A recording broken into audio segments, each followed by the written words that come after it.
What's going on, car family? I'm Ben Wayne. Thank you for joining me in another video.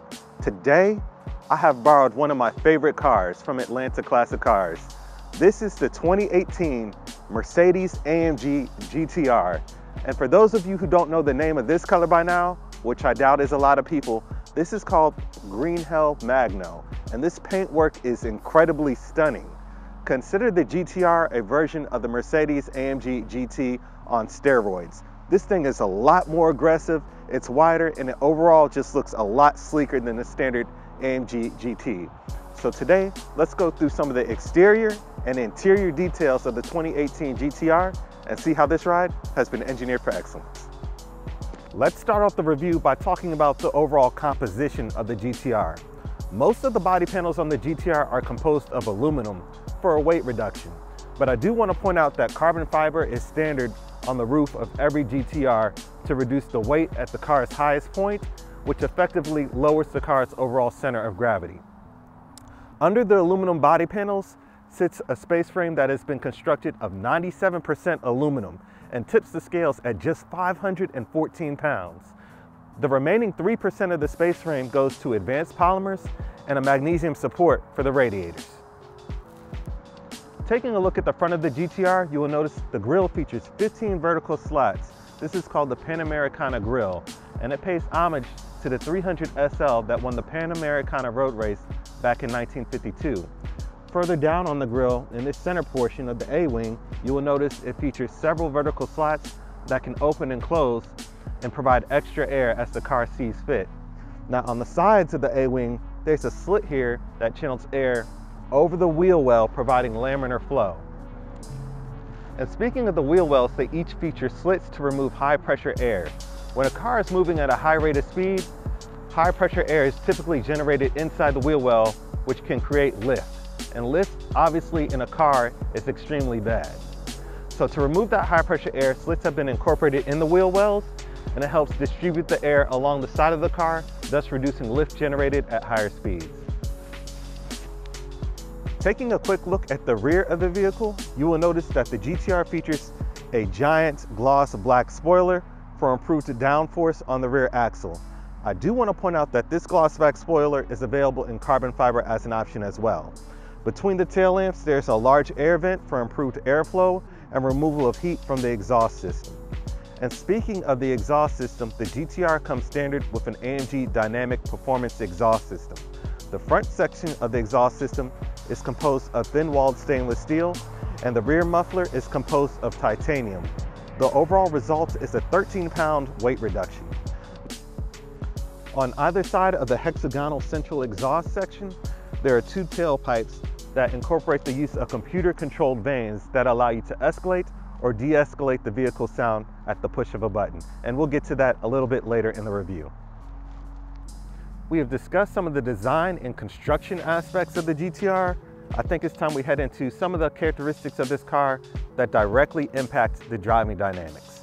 So, what aids this car in helping maintain its near ideal weight distribution of 47% to the front and 53% to the rear? That would be the rear mounted transaxle and a carbon fiber drive shaft, which is able to transmit the power without any lag or loss. Now, specifically for the GTR, the carbon fiber drive shaft has been encased in a carbon fiber torque tube. When compared to other GT models, the torque tube is composed of aluminum and weighs 40% more than the carbon fiber torque tube used in the GTR. Now let's cover some of the suspension characteristics.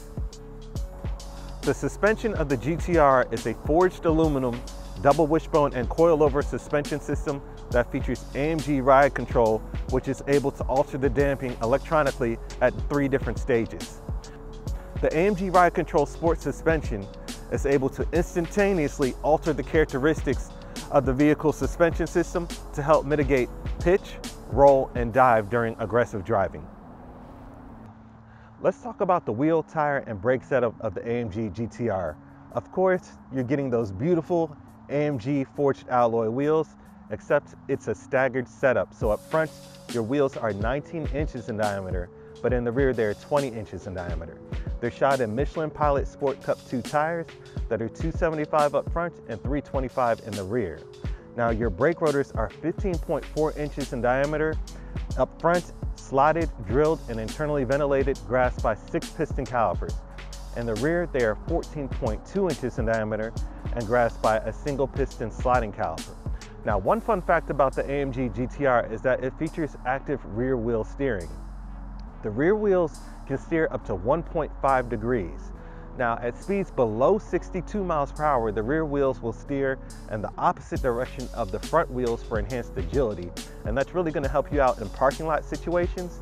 And then at speeds at 62 miles per hour and above, the rear wheels will steer in the same phase as the front wheels, which helps with enhanced stability at higher speeds. Now we've made our way to the fun part. Let's talk about what's underneath the hood. The GTR is powered by none other than a handcrafted 4-liter bi-turbo V8 engine, which produces 577 horsepower at 6,250 RPM and 516 pound-foot of torque at a crazy low 1,900 RPM, stays flat all the way to 5,500 RPM. Now there are a few key characteristics I want to make mention of about this engine. The first one being that this engine has been placed in what Mercedes-Benz calls the hot inside V configuration, meaning that the turbos have been placed in between the cylinder banks of the engine. And there are a couple key benefits to that. The first one is that there's near zero pressure loss or turbo lag because the compressed charge from the turbo has an extremely short distance to travel from the turbo to the cylinder banks. Your second benefit is increased efficiency, and your third benefit is an overall more compact design.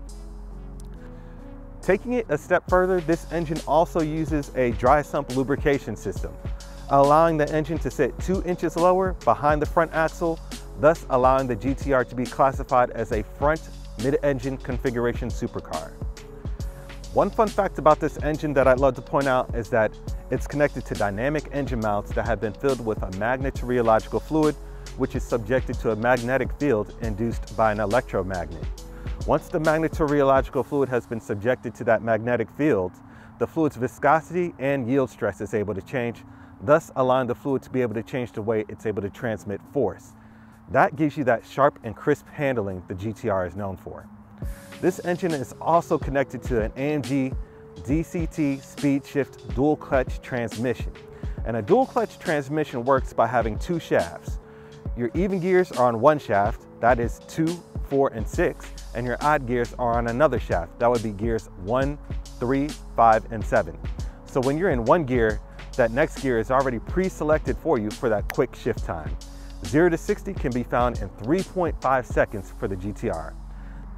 Now we've discussed a lot about what's underneath the hood. Let's go ahead and listen to that AMG Dynamic Performance exhaust system.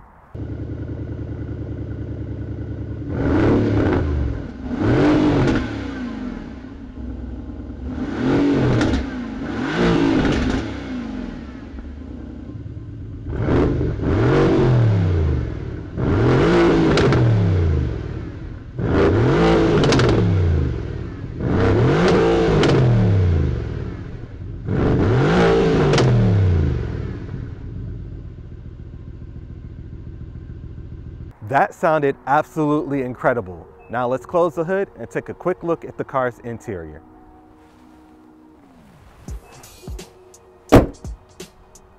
Sitting inside the Mercedes-AMG GTR, you feel like you are in a fighter cockpit. It's so stealthy. I love the black Napa leather with the Dynamica accents throughout.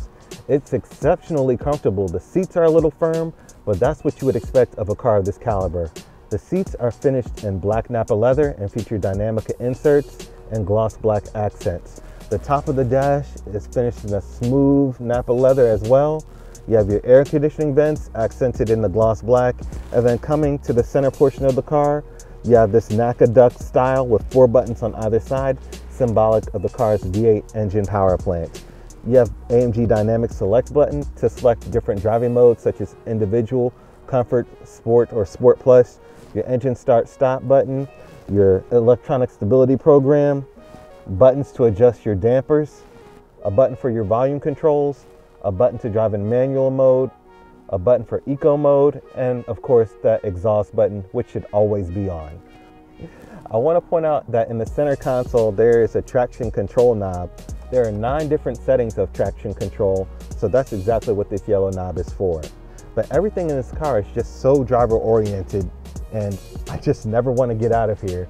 The steering wheel is beautiful as well. It's finished in Dynamica with leather accents, and it has gloss black paddles behind the steering wheel for downshifting and upshifting as well. I think that's a really nice touch.